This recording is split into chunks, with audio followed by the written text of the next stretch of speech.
All right, fantastic. Good morning, everybody. First things first, we're going to start right at the beginning.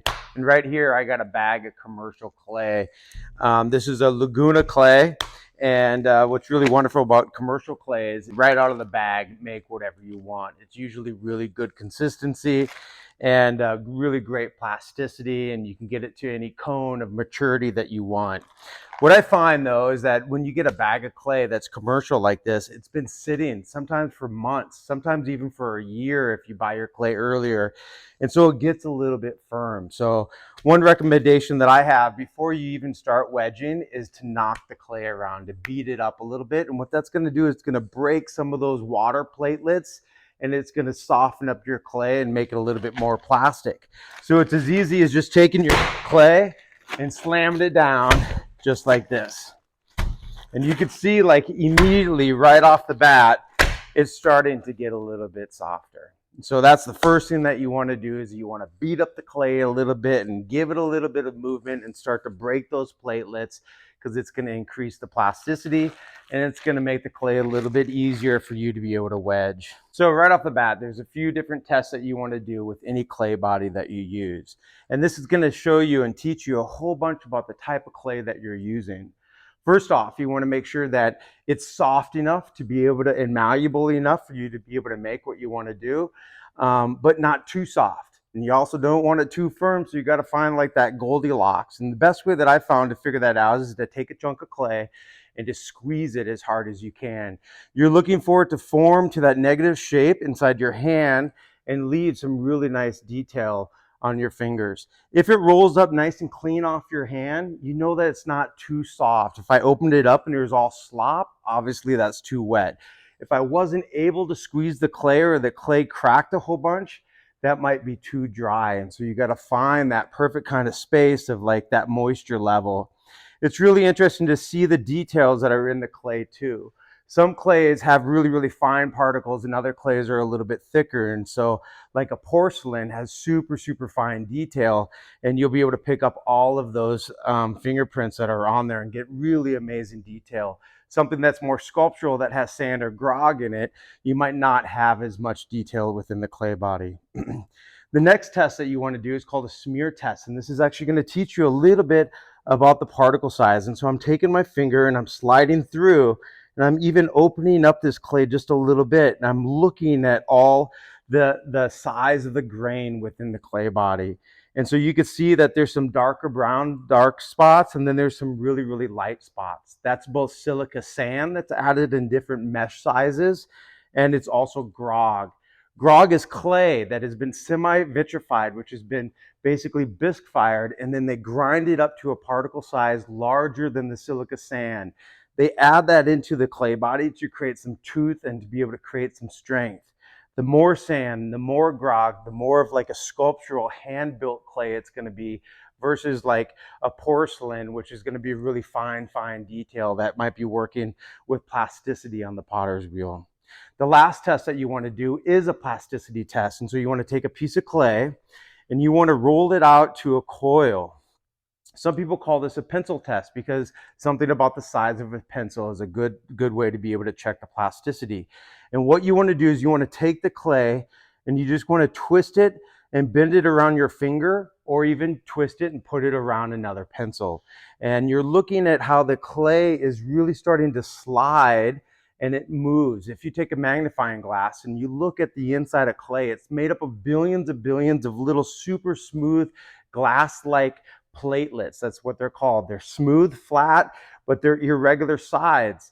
And water in between is what gives clay that plasticity and allows it to be able to slide back and forth. And so that's what this test determines.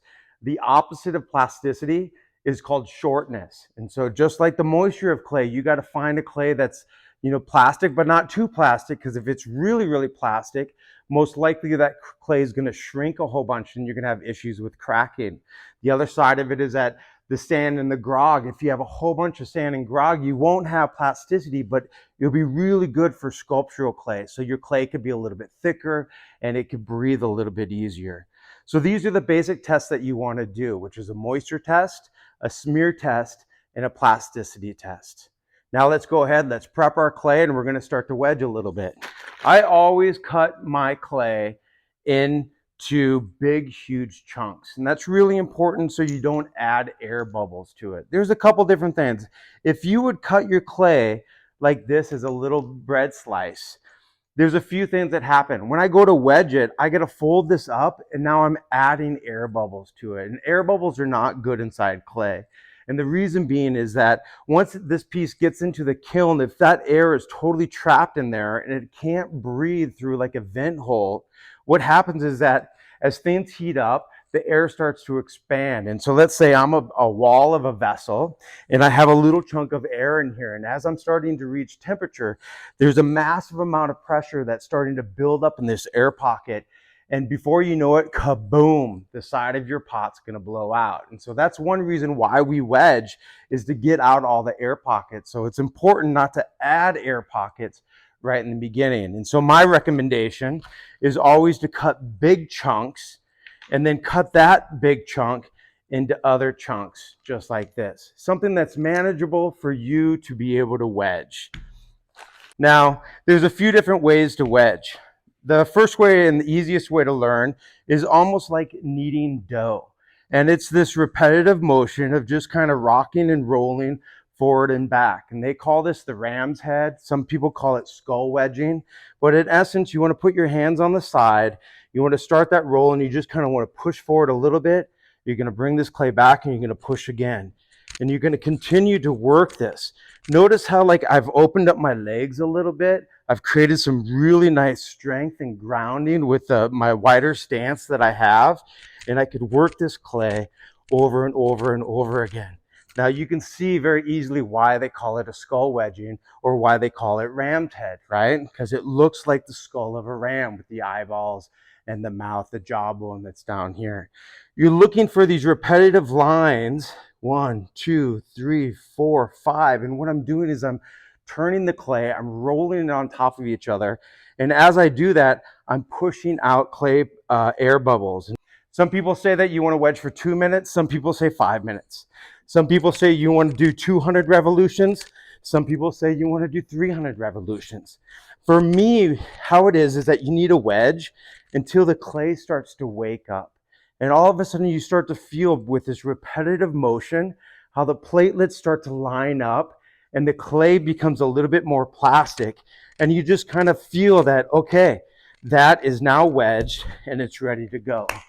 I always then pat my clay into the smallest form possible, which is usually like a sphere, egg kind of shape or so forth.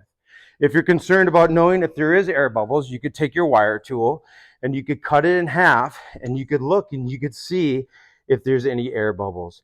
You can even take it and kind of open up the clay, but obviously I did a good job, so we're ready to go. To take these two pieces and put them back together, I'm always going to slap them a little bit low, because sometimes if you hit them just perfect, they create a little shrapnel, and it could send off little pieces of clay. And so I'm going to lock that back together. And now I'm going to take this piece and set it aside, and this is going to be my first vessel that I'm going to make. So let's go back and let's wedge a little bit more. Here's that other chunk, and I got to make sure I get all those air bubbles out of it, because there was a bread slice that I put in half. Primarily the way that I wedge is called spiral wedging. And spiral wedging is very similar to skull wedging, but when you come up, you're going to twist just a little bit. And what happens is that once you start to get this spiral, this momentum going, it's more of like kind of a flow dance rather than this just forward and back, right? And so it's kind of working together in a circle. I'm going to open up my legs, create some stability, and now you can see how the clay is starting to wrap around on top of itself. And you can see that round spiral that's starting to happen right there. And those are the layers on top of each other where I'm squeezing out all the extra air. The clay is starting to open up. It's becoming more plastic. I'm working that around. And then at the end, when you're finished with it, you're going to take this clay ball and you're just going to roll it up and make sure that you don't trap any more air. And a lot of people will roll it around.